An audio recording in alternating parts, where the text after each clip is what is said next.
The Commonwealth of Kentucky faces severe weather on this Thursday, February 16th, 2023. I am Meteorologist Shane Smith, and welcome to the Bluegrass Weather Report. Let's get right to it, friends.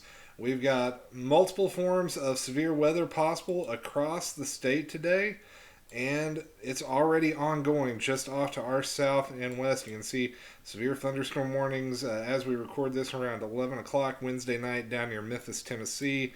Tornado warnings and some severe thunderstorm warnings back into southern Oklahoma near the towns of Ada, Ashland, McAllister, and those are along an area of low pressure and a warm front, which is currently coming up out of the southern plains, and those are going to move eastward tomorrow and roll into Kentucky and will likely bring us the potential of 2 rounds of severe weather, one tomorrow morning and another tomorrow afternoon and evening. So let's break down the risks. First off, severe weather outlook from the Storm Prediction Center for tomorrow. All the folks in green under a marginal risk of severe weather. That's a 1 out of 5 on the severe weather scale. For all the folks in yellow, including the towns of London, Moorhead, Madisonville, Mayfield, Paducah, Murray, and Owensboro, that is a slight risk of severe weather. And then we have the enhanced risk for all the real estate here in the orange. That includes Hopkinsville, Russellville, Bowling Green, Glasgow, Somerset, Columbia, Camensville, E-Town, Louisville and the Louisville Metro, Lexington and the Lexington Metro and surrounding communities, all the way up to Flemingsburg, Maysville, Dry Ridge, all the way up to Covington and Cincinnati. So that's a lot of real estate under this enhanced risk of severe weather. That's a 3 out of 5 on the severe weather scale. And let's talk about the specific risk. First off, the risk of tornadoes. That brown box you see is a 5% chance of a tornado tomorrow in any given point within that box or 25 miles within that. So that is not significantly high, but that's a 1 in 20 chance. That's a decent shot. And in the green, it's a 2% chance, so 1 in 50 for any spot within that box for a tornado tomorrow. So that is something to keep a very close eye on. That is the first mode of severe weather we are worried about for Thursday. Here's the next mode, the wind. Here's the categories for wind. The brown box, 5% chance of damaging winds. That is winds in excess of 58 miles per hour or greater. In the yellow, 15%. You see that includes London, Madisonville, Mayfield, Evansville. And in the red, that's a 30% chance. That's a pretty significant chance of damaging winds tomorrow. Now, not only do we have the risk of traditional severe weather with tornadoes and straight line winds, there is the chance of some heavy rain that could lead to flash flooding. Notice the excessive rain outlook. This is the chances for flash flood criteria to be met. That's a marginal risk in the green and a slight risk in the yellow. So the marginal risk is a 1 out of 4. The slight risk is a 2 out of 4 on the excessive rain scale. So places included in that. In the marginal risk, Bowling Green, Russellville, Campbellsville, Danville, Richmond, Moorhead, Olive Hill, Grayson, Ashland. In the slight risk, London, Corbin, Prestonsburg, Pikeville, Hazard, Harlan, Pineville, Middlesboro, Monticello, Stearns, Whitley City, Somerset, Tompkinsville, Burkesville, Omni. So a lot of real estate under the gun for multiple forms of severe weather on Thursday. And I think it's going to come in potentially 2 rounds. The first round is possible in the morning. Let's go to the future radar product from the high resolution rapid refresh model. What's going to happen tomorrow early in the morning? So we're going to see a warm front lift across the state, likely crossing the Tennessee border here in about an hour or two. And into the central Kentucky region by about 3 or 4 a.m., and eventually into northern Kentucky by about 6 a.m. As this warm front lifts, that's going to be chance number one of severe weather. And notice it doesn't quite clear out, at least according to the HRRR. That may not necessarily be a bad thing tomorrow as far as our chances of tornadoes. The more rain we see tomorrow and the more cloud cover we keep, the better the chance we'll keep the threat of tornadoes down. But notice a little bit of clearing in western Kentucky late in the day, and as that cold front comes in, another line of storm develops. So round 1 in the morning, round 2 in the afternoon and evening, but there's going to be heavy rain in southern and eastern Kentucky for a good chunk of the day tomorrow. I think you may see a few dry hours in the afternoon or evening before that next round moves in, but then we see another situation where we just get more heavy rain in the mountains of eastern Kentucky. So let's play that through one more time just so you can see it again. So 2, 3 o'clock in the morning, I-64 corridor. 3, 4 o'clock in the morning, E-Town to Evansville, Bowling Green, chance of strong storms. Heavy rain in southern Kentucky all throughout tomorrow morning from Bowling Green to London to Pikeville.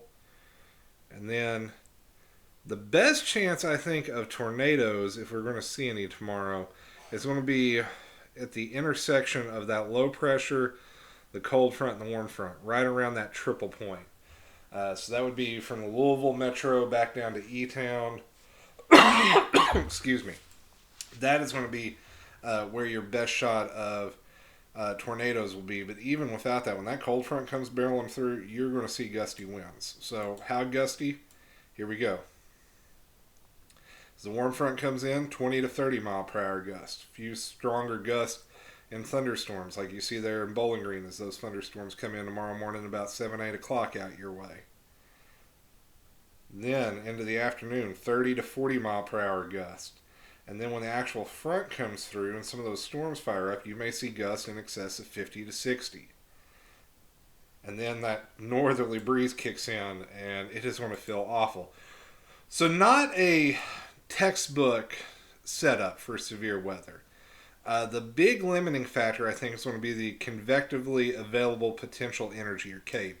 My friend Ryan Hall refers to this as nader juice, and that is a good way of describing it. It is the kind of the combination of heat and moisture through the atmosphere to fuel tornadic thunderstorms, and there's just not a ton of it. Typically, for a big severe weather outbreak, you want to see about 2,500 plus.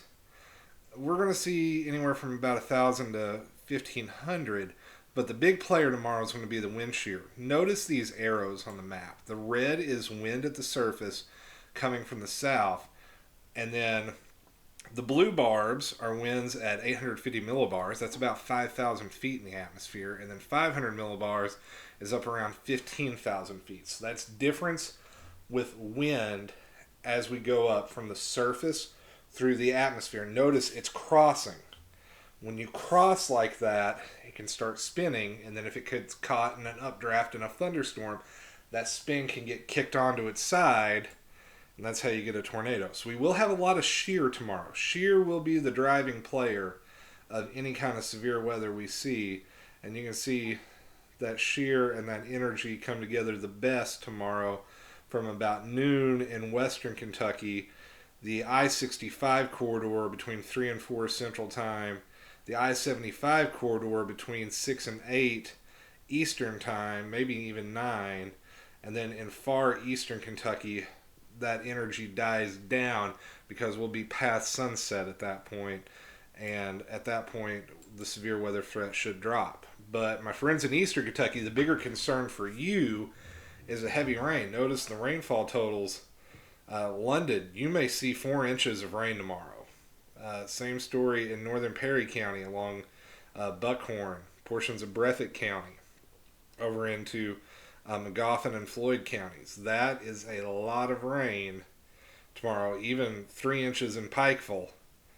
3 inches in a short amount of time can cause some issues. Now, hopefully nothing like what we saw last year, and I doubt we'll see anything that significant. but some isolated flash flooding with 4 to maybe even 5 inches of rain over the course of the day is possible, especially south central, southeastern Kentucky. We'll say Bowling Green east to Somerset, London, up into the mountains of eastern Kentucky. We need to pay a close eye on that. Keep a lot of attention on it tomorrow. And then the temperatures come crashing down. We'll likely be into the 60s again before this front comes barreling through. But when we wake up Friday morning, wind chills in the 20s, air temperature, or wind chills going down into the teens, air temperature into the 20s. And yeah, let me go back to the radar just for a second to show you maybe some wraparound snow showers tomorrow afternoon and evening. Can't be ruled out. Don't think it's going to be a lot, but can't be ruled out. It's that potent of a cold front, and Friday's just going to be brutally cold with those wind chills into the 20s. That is a very, very cold day of weather. So a lot of different things on the plate for tomorrow. Here's what you need to know. Severe weather chances tomorrow morning as the warm front lifts up across the state. Better chances in the afternoon and evening as the cold front swings through. I think that if we're going to see tornadoes, the best chance of that tomorrow in western Kentucky between, let's say, 12 and 4, between I-65 and I-75. We'll call it about 3 to 7 East Coast time. And then if we see any severe weather in eastern Kentucky, the chances of that will be, let's say, 6 to 10 o'clock, although the chances there are looking much lower, but the chances of heavier rain looking higher in eastern Kentucky. So a messy forecast tomorrow. Here's what you need to do to stay weather aware. Make sure to have multiple ways of getting severe weather alerts tomorrow. Cell phone with a good weather app on it and a weather radio are my 2 recommended ways of getting the forecast for tomorrow. And I may even drop a link in for a weather radio. Doubt it'll get here in time tomorrow, but it'd be something to have later on. In addition, just kind of keep an eye on things. Tune into your local meteorologist. I'm going to be at school tomorrow, so may not be able to post warning information as it breaks out, but tune to your local meteorologist and follow your local National Weather Service office on Twitter. They will be posting information there. And just stay weather aware, friends, and we'll get through this, and I will have another update coming up later in the week. Till then, take care and stay weather aware.